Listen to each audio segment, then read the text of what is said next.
அன்பின் நாதர் இயேசு கிறிஸ்துவின் இனிய நாமத்தில் காலை வாழ்த்துதல். கிறிஸ்து தாமே உங்களோடு இருந்து உங்களுக்கு சமாதானத்தையும் ஒப்புரவாகுதலையும் கொடுத்து உங்களை ஆசீர்வதிப்பாராக. நாம் சிலுவையை குறித்து நாம் சிந்தித்து வருகிறோம். சிலுவையில் முதலாவது பலியை குறித்து சிந்தித்தோம். ரெண்டாவது தேவனை மீது இருந்த கோபத்தை தனித்தார் என்று பார்த்தோம். நேற்றைய தினத்தில் தேவனோடு நாம் கிறிஸ்துவின் மூலமாய் ஒப்புரவாக்கப்பட்டோம் என்று பார்க்கிறோம். இப்போ சிலுவையில் அடுத்ததாக நிகழ்ந்தது மீட்பு அப்படின்னு சொன்னால் கிரயம் செலுத்தி இல்லாட்டி காசு கொடுத்து ஒன்று வாங்குறது. இல்லாட்டி நம்ம இதை புரிஞ்சுக்கணும் அப்படின்னு சொன்னால் லகுவாக புரிஞ்சுக்கணும்னா நம்ம அடகு வைப்போம், நகையை அடகு வைப்போம். அடகு வைக்கிறப்ப மீட்கிறதற்கு பணத்தை கொடுத்துட்டு அந்த அடகு பொருளை நம்ம வாங்கிட்டு வருவோம். இதான் மீட்பு. இன்னும் புரியணும் அப்படின்னு சொன்னால் கொஞ்ச நாளைக்கு முன்னதாக நம்மளுடைய இந்திய விமானம் கடத்தப்பட்டது. காட்மண்டுலேருந்து கடத்தப்பட்டுச்சு. கடத்தப்பட்டப்ப இந்த பயண கைதிகளை மீட்பதற்கு ஒரு பெரிய பணத்தொகை கேட்டாங்க கடத்தினவங்க. அந்த பணத்தை கொடுத்த பிற்பாடு தான் அவங்கள விடுதலை ஆக்கினாங்க. அப்போ அந்த பணத்தை கொடுக்கறதுக்கு முன்னதாக பேரம் பேசிக்கிட்டு இருக்கிறப்ப அங்கே நடந்த நிகழ்ச்சி ஒன்று புரிஞ்சிருக்கணும். பஞ்சாபில் அங்கே ஃப்ளைட்டில் இறங்குறப்ப உள்ளுக்கு இருக்கிறவங்க உள்ள ஒரு ஆள் துள்ளுனா, புதுசாக கல்யாணம் அவனை சுட்டு அப்படியே வெளியே தூக்கி போட்டாளுங்க. அதில் என்ன புரியுதல் அப்படின்னு சொன்னால், பாவத்தில் இருக்கிறனா என்னன்னா காப்பாற்றி கொள்ள முடியாது. முதல் விஷயம், என்னை காப்பாற்றணும்னா பாவம் இல்லாமல் பாவத்துக்கு வெளியே இருக்கிற ஒரு நபரால் தான் என்னை காப்பாற்ற முடியும். அதான் மீட்பு. ஆழ்குழாய் கிணறுல ஒருத்தன் விழுந்துட்டான் அப்படின்னா அவன் தன்னை காப்பாற்றி கொள்ள முடியாது. சரியா? அவனுக்கு தண்ணி கொடுக்கலாம், சாப்பாடு கொடுக்கலாம், காற்று கொடுக்கலாம், ஆனால் அவன் அங்கேருந்து வெளியே வர முடியாது. அவனை காப்பாற்றணும்னா வெளியில் இருக்கிற ஒரு ஆள் உள்ளுக்குள்ளே இறங்கி அவனை மீட்டுட்டு வரணும். இதான் மீட்பு. இப்படி நம்ம மீட்கப்பட்டிருக்கோமா? இதுதான் வேதத்தில் சொல்லுது. கலாத்தியர் 3ஆம் அதிகாரத்தில் பார்க்கும் பொழுது 13ஆம் வசனத்தில் சொல்லுது. என்ன சொல்லுது அப்படின்னு சொன்னால், மரத்திலே தூக்கப்பட்ட எவனும் சபிக்கப்பட்டவன் என்று எழுதியிருக்கிறபடி கிறிஸ்து நமக்காக சாபமாகி நியாயப்பிரமாணத்தின் சாபத்திற்கு நம்மை நீங்களாக்கி மீட்டு கொண்டார் என்று பார்க்கிறோம்.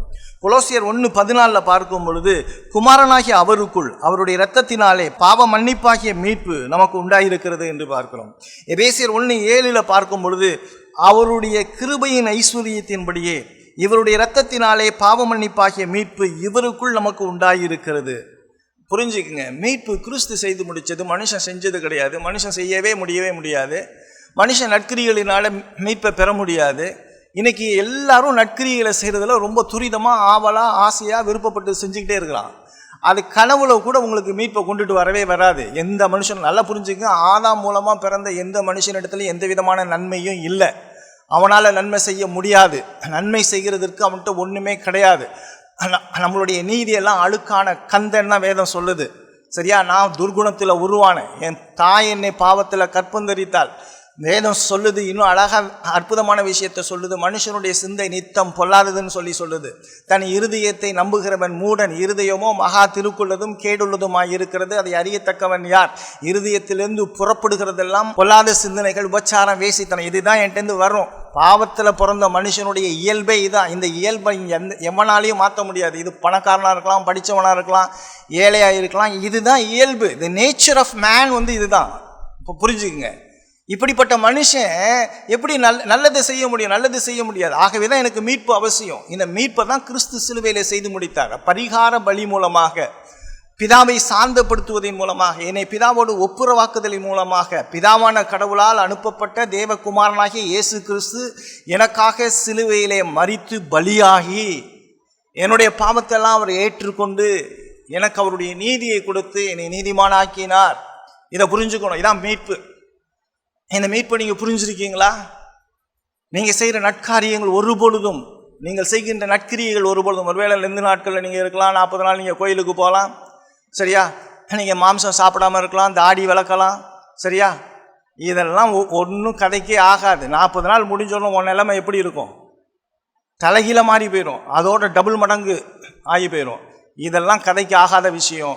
சிலுவையில் இயேசு உன்னை மீட்டு எடுத்திருக்கிறார். இந்த சிலுவை மரணத்தை நீ விசுவாசிக்க வேண்டும். எனக்கு இயேசு மட்டுமே போதுமானவர் என்பதை நீ விசுவாசிக்க வேண்டும். இயேசு இல்லாமல் எனக்கு மீட்பு இல்லை என்பதை விசுவாசிக்க வேண்டும். நான் பாவியான மனுஷன், எந்த மனுஷனும் நன்மையானவன் இல்லை. எல்லா மனுஷனுடைய இயல்பும் பாவ இயல்பு. இந்த பாவ இயல்பை கொண்டு நற்கிரியைகளை செய்ய முடியாது. கிறிஸ்துவினுடைய நற்கிரியை கிறிஸ்து சிலுவையிலே செய்து முடித்த விலையேறப்பெற்ற மீட்பு. அவர் எனக்கு பதிலாக மரித்தார். என்னுடைய பாவங்களை எல்லாம் அவர் ஏற்றுக்கொண்டார். அவருடைய நீதியை எனக்கு கொடுத்தார். இதனை விசுவாசிச்சாதான் விசுவாசி, இல்லைன்னா இல்லை. இதுதான் சிலுவையில் நடந்த நிகழ்வு. கிறிஸ்து எனக்காக பலியானார். கிறிஸ்து தேவ கோபத்தை தணித்தார்.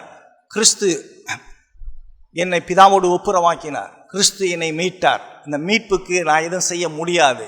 நான் மீட்கப்பட்டிருக்கேன் அப்படின்னு சொன்னால் என்னுடைய மீட்பு நித்திய மீட்பு. என்னுடைய மீட்பை யாருமே பறித்து கொள்ள முடியாது. எனக்கு முடிவான மீட்பை கர்த்தர் கொடுத்திருக்கிறார். மீட்கப்பட்டவர்கள் நித்திய ராஜ்யத்தில் இருப்பார்கள்.